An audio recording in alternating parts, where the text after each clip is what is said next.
Hello again and welcome back to my channel. I'm so glad you're joining me today. As we get started, please make sure you give us a thumbs up and hit that subscribe button so you're notified when I upload again. And today, I'm excited about what we're going to talk about. I have someone special coming on to talk with me about marriage. Marriage. Marriage is what brings us together today.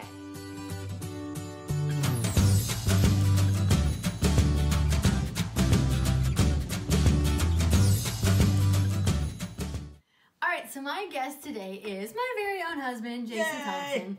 I'm so glad he's here with me today to talk about marriage because, you know, we're married.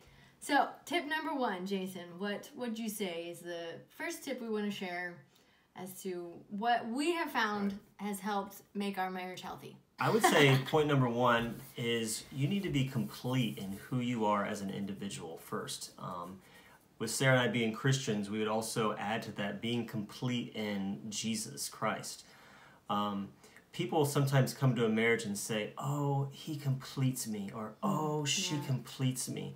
And that's kind of a bad place to actually be in, because you want to be complete all on your own, that you don't need anything from that other person, because then what happens is you're drawing from that person, maybe too much in some sense, and you drain that person. And you need to be able to be a whole person all on your own, so that if that person ever died or is no longer in the picture, you can still sustain. You can still be a person that doesn't fall apart like a $2 suitcase, because all your hope and value is in them.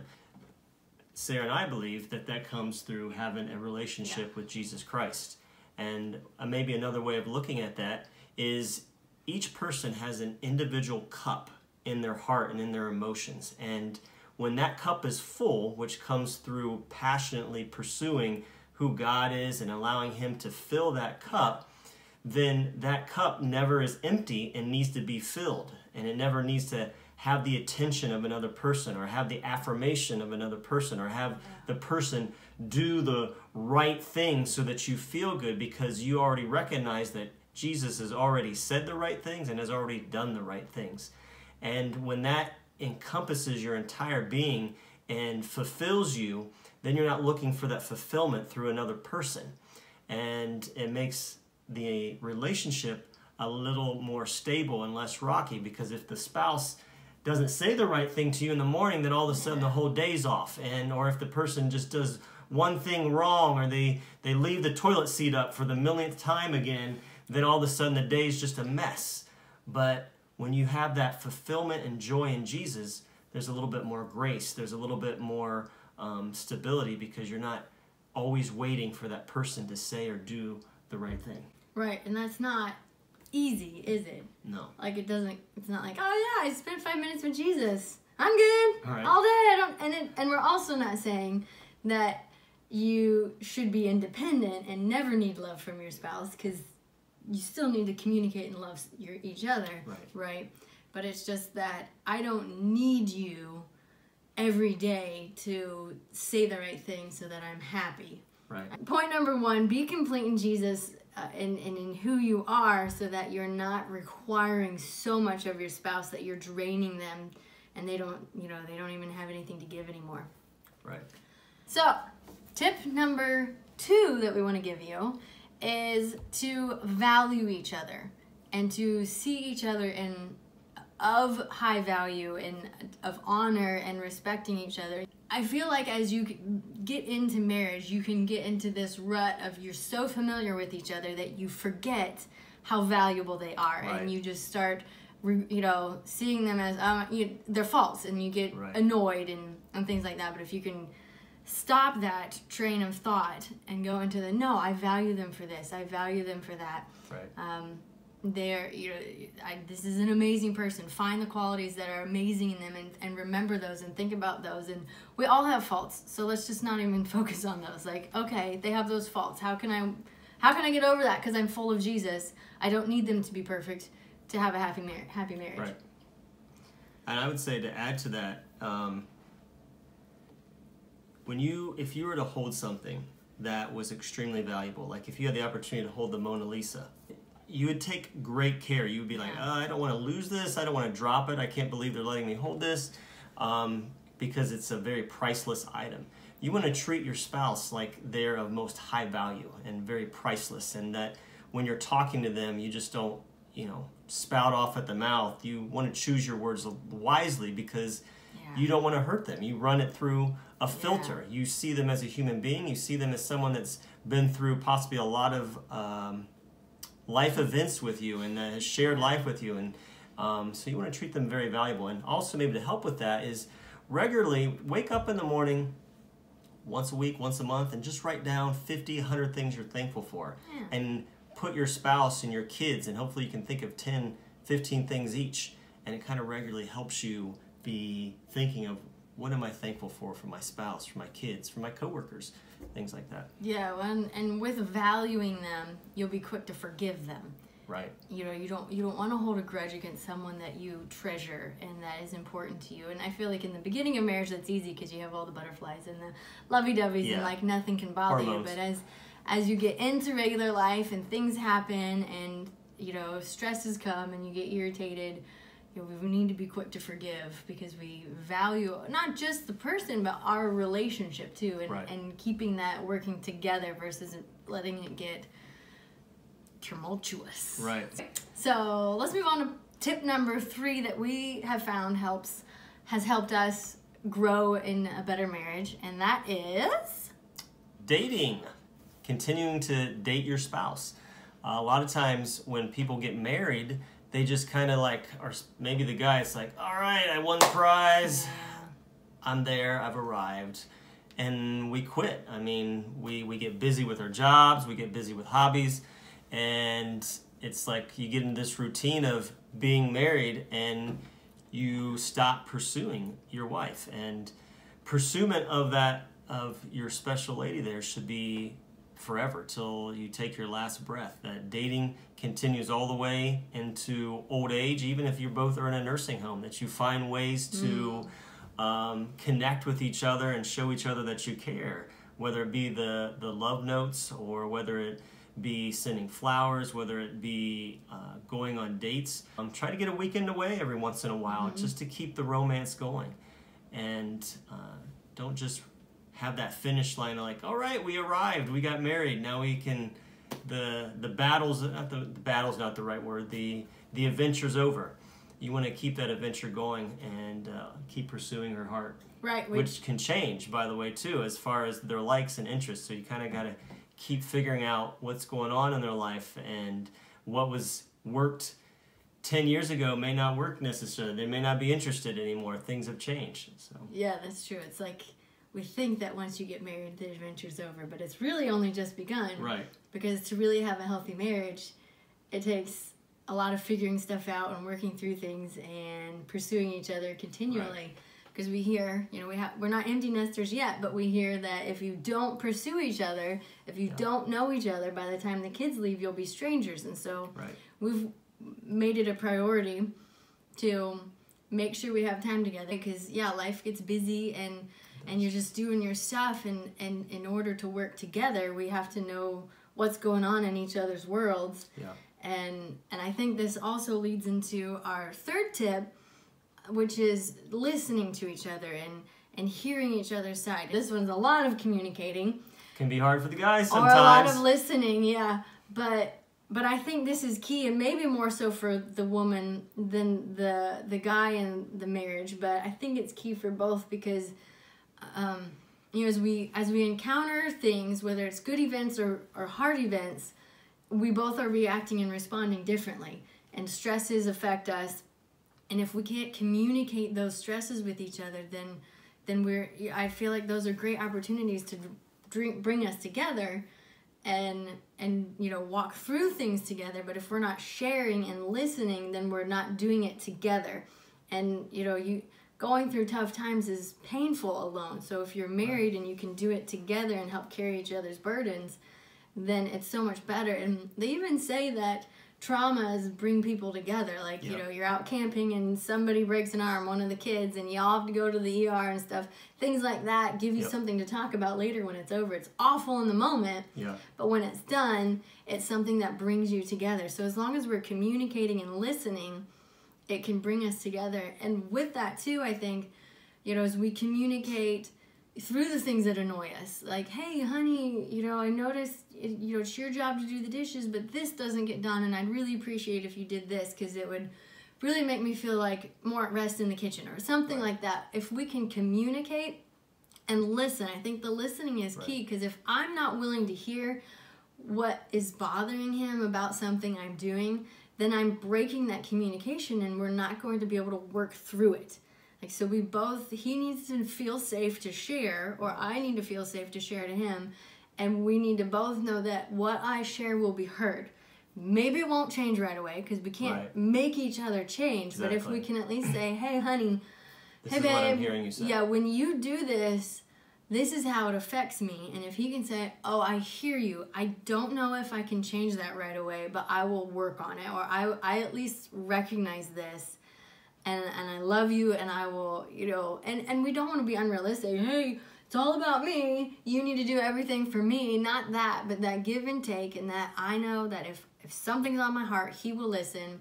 And if something's on his heart, I will listen. And even if it's uncomfortable and it hurts my feelings because of something I don't like when you cook this meal, it tastes bad every time. Please stop. That's never happened, has it? Anyway. Things like that. So that listening and talking through things, I think, is vital. You know, and making time for it, whether it's after the kids go to bed, driving in the car, on the date night, you know, making time and making it a safe place to hear each other's heart, I think has been vital and key in keeping our marriage growing together and healthier versus having the opportunity for it to draw apart. Yeah, and guys, you need to be able to, it can be hard to share our feelings. We're not trained to do that. It may not come natural, but the girl does need to hear that. Because sometimes we just do things and maybe expect them to know why we're doing it. Even on the girl's side, they just maybe expect us to read their minds, or we expect them to understand why we're doing things, why we're working so long, or why we're working so hard to do this project that we're doing in the house or yard. And they're like, you know, why are you doing all this work? I just want you to spend time with me. But it's, if you can hear each other's side of, you know, why you're choosing to do the actions that you're doing, it might help. All right, so that was point number 4. Tip number 4. Tip number 5 is the hottest tip we have for you. And maybe you can guess, it's on sex, because a sexless marriage is not a healthy marriage. That's right. So we won't get graphic or anything here, but we do want to we're just hitting on these topics, that healthy sex is a key part of having a healthy and growing marriage. And obviously there's things in life that can affect this, medical issues and such, and you know, obviously go seek a doctor's help if you have things that hinder you in this area. Don't just shamefully hide it. Like, go get help. Like, this is a good thing to work on and have healthy and happy. And we also say that, and we've heard this from many books, many counselors, the best sex happens within a marriage. Right. And there's a lot of safety within marriage that isn't necessarily within just a relationship or a long-term relationship. When there is a commitment to marriage, one that has no room for divorce, no such word for divorce. When someone gets married, the D word needs to be removed from their vocabulary, so that there's this safe atmosphere for being intimate together, that you're not ever afraid that the person's just going to lose interest in you, or you're not hot enough anymore, you're not sexy enough anymore, because you're committed. Right, and that our point with sex, or our tip with sex is, you know, it's not just this physical thing that you do together to get release. You know, this is a bonding thing, a relational building thing, something that you don't have to be an expert on when you get married. You have a lifetime to grow in this, and that's where more communication comes in. Hey, honey, I like it when you do this. I don't like it when you do this. And that changes from time to time. You know, hey, yes, last time that felt good. This time it hurts, you know, and being able to communicate those things. So communication in sex is key, and being open and vulnerable. But then I think the coming into it with this, it doesn't have to be awesome every time, because it's always something you're working on. Oh, that didn't work. We'll try something different next time. Or, wow, it worked last time. Why didn't, you know, just having that flexibility to go, we're doing this to have something that brings us together, is bringing us more intimate. It's a vulnerable thing, you know, so we're only doing it with each other. And I think some key things are, if one person's comfortable with something but the other's not, don't do it. Right. Like, make it things that you're both feel comfortable with. You're both, your conscience is like, yep, this is good, this is holy. I mean, obviously it stays within marriage, no porn. You know, those things should go without saying. No other partners. Right. No, just the two of you in your room, you know, wherever. But I think on the girls' side, you know, you hear that they need their crock pot, they need more time, and that's generally true. And again, not all ladies, but most. Right. So you need to know where you're at in your marriage and how you guys work, and then pursue sex together for you. You know, for how frequent you together want to do it. Not this, oh, it has to be this often, or you're failing. It's how often is good for you together. You know, maybe you both have a high drive. Maybe you both have a low drive. Maybe you're both, one's high, one's low. So where's the middle? How can you do it so that sex is a fun and happy and intimate thing for both of you? I would say if it's one-sided and one person's loving it and the other person's hating it, you have something you need to work on. Right. And at that point, I would probably encourage counseling. Correct. And getting outside help, getting resources, things like that, because this is something that's of high value. Right. And we worked through it. We've had, you know, our share of ups and downs, and in the last 13 years, we've come a long way. Right, and we've seen counselors for many things, and there's no shame in that, because you don't know everything, and you're trying to learn to live with a person that, you know, maybe you just met, you know, a few years before you married, so you don't know how to live together and make this awesome marriage awesome. So, but it has potential, so as long as we're willing to put that work into it, I think the main point with sex is understand how you each are, like what you each like, and then work together to make it good for both of you, and be willing to communicate and be willing to listen. Because if I read in books about how, you know, one of the spouse is struggling and the other spouse goes, well, this is just how it is, you need to get over it. That's awful. Right. Like, work together. If something in sex is not good for the woman, guy, please be gentle and like, okay, well, let's see what does work, or how can we get it so this is pleasurable for you. Or, you know, women do take longer often, especially if life's busy, to get to the point where it's like, yes, I'm fully engaged. So do that playful foreplay, whatever it takes. Play with it, you know, figure it out. What does it take to get you both ready to engage and make it just a bonding time? And even if it goes wrong, laugh about it and go, wow, well, we just spent time together. Like, it was intimate, whatever, who cares? The key is intimacy. Yeah. And even if it doesn't end the way that everyone was expecting, at least you spent that time together being intimate. The goal is intimacy, not necessarily being a physical act. Love isn't just physical. There's multiple aspects of love. There's the friendship love. There's the physical romantic love. There's also a godly type of love. And we're working on all these three to create intimacy. And if sex doesn't happen to be what you expect it to be at that moment, don't get angry. Angry is the worst thing you could do, because then that pulls you further away from intimacy. It should be a giving. Each person should come to together with a mindset of serving, not getting. If you come with the mindset of, I'm here to make the other one happy and pleased, and the other one has the same mindset, then it's going to be more picture perfect, a win-win, because you're trying to meet their needs and make them happy, and the other one's trying to meet your needs and make them happy in that particular scenario.